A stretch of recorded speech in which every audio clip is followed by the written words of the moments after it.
جو صورتحال دیکھی گئی ہے، یہ وہ علماء، مدرسوں میں پڑھانے والے، مسجدوں کی امامت کرنے والے، جیسے حضرت مولانا محفوظ الرحمان صاحب نے فرمایا، جن کی تنخواہیں بہت محدود ہیں، انہوں نے مدرسے کے لیے اپنی مالی حیثیت سے کہیں زیادہ حصہ لیا ہے۔ اور یہ مجمع جو تعداد میں بہت بڑا نہیں ہے، لیکن اس مجمع نے میرا خیال ہے پتہ نہیں کتنے لاکھ روپے کی رقم کا وعدہ کیا اور جمع کر دیا ہے۔ یہ مجمع جس میں شاید کوئی ایک آدمی بھی ایسا نہیں رہا جس نے مدرسے کے لیے کچھ پیش نہ کیا ہو۔ یہ منظر ہمارے ایمانوں کو زندہ کرنے کے لیے کافی ہے۔ یہ منظر ہمیں مدرسوں کے جلسوں میں اور مدرسوں کے ذمہ داروں کے یہاں بار بار دیکھنے کو ملتا ہے۔ ہم اپنی خدا بیزار دنیا کے سامنے یہ اپنا نامہ اعمال پیش کرنا چاہتے ہیں۔ مسلسل محنتیں ہو رہی ہیں، بڑی بڑی طاقتیں کام کر رہی ہیں، بڑے بڑے دماغ کام کر رہے ہیں، بڑے بڑے وسائل اس کے لیے خرچ کیے جا رہے ہیں کہ دنیا میں اللہ کا نام سکھانے والے ان اداروں پر زمین تنگ کر دی جائے۔ یہاں سے لے کر ساری دنیا میں جہاں کہیں بھی چلے جائیں، یہی ایک مشن لگتا ہے بڑی طاقتوں کا، یہی ایک ایجنڈا محسوس ہوتا ہے ان طاقتوں کا۔ ان کو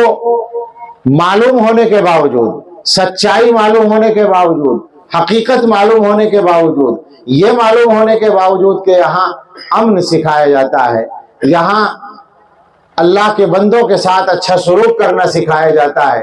یہاں اللہ کی عبادت سکھائی جاتی ہے، اللہ کا کلام سکھایا جاتا ہے، اللہ کا نام دلوں میں بٹھایا جاتا ہے، اور دنیا کے لیے خیر کا پیغام بٹھایا جاتا ہے دلوں میں، یہ جاننے کے باوجود دنیا کے وہ بڑے بڑے دماغ بیٹھ کر، دنیا کی وہ بڑی بڑی طاقتیں بیٹھ کر اپنے وسائل استعمال کر رہی ہے ان اداروں کے خلاف پروپیگنڈا کرنے کے لیے، بدنام کرنے کے لیے۔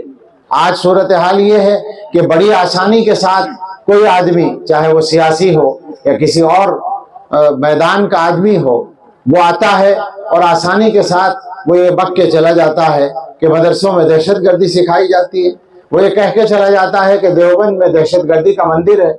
وہ آسانی کے ساتھ یہ کہہ دیتا ہے کہ ساری دنیا میں یہاں سے دہشت گردی ایکسپورٹ ہوتی ہے۔ حیرت کی بات ہے،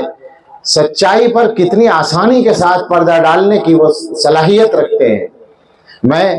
دنیا کی انہی طاقتوں کے سامنے اور ان طاقتوں کی غلامی کرنے والے میڈیا کے سامنے،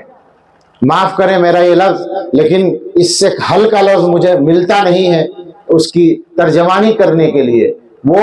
وسائل ابلاغ، وہ ذرائع ابلاغ، وہ میڈیا جس کا کام ہوتا ہے حقیقت کو بیان کرنا، وہ اتنی آسانی کے ساتھ جھوٹ کو پھیلانے کا ذریعہ بن سکتا ہے، کسی عقل مند نے سوچا نہیں تھا، کسی اچھے آدمی نے سوچا نہیں تھا۔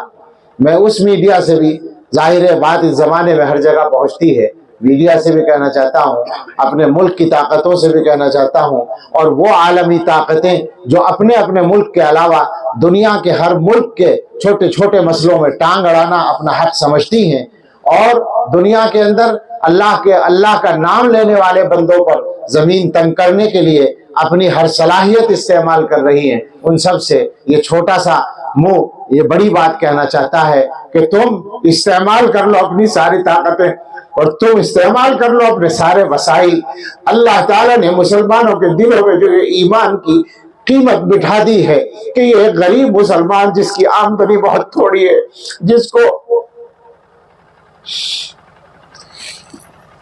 اپنی دنیاوی ضرورتیں پوری کرنے کے لیے 10 دفعہ سوچنا پڑتا ہے، جن میں سے ایک بڑی تعداد کے پاس اپنے ذاتی گھر نہیں ہے، جن کا مہینے کا خرچہ مشکل سے چلتا ہے، جن میں ایک بڑی تعداد ایسی ہے جن کی آمدنی 15 دن سے پہلے ختم ہو جاتی ہے، اور مہینے میں ان کے گھر کے روٹی اور دال کے خرچے قرضے سے چلتے ہیں۔ یہ مسلمان ایسی حالت کے باوجود اگر اللہ کے دین کی اشاعت کے لیے خرچ کرنے کی ہمت رکھتے ہیں تو تمہاری تمام سازشیں انشاءاللہ ناکام ہوگی، تم نامراد ہو جاؤ گے، تم دنیا میں بھی ذلیل ہوگے اور آخرت میں بھی ذلیل ہوگے۔ اللہ کے یہاں تو تمہارے لیے کوئی خیر ہے ہی نہیں، لیکن انشاءاللہ تمہیں دنیا میں بھی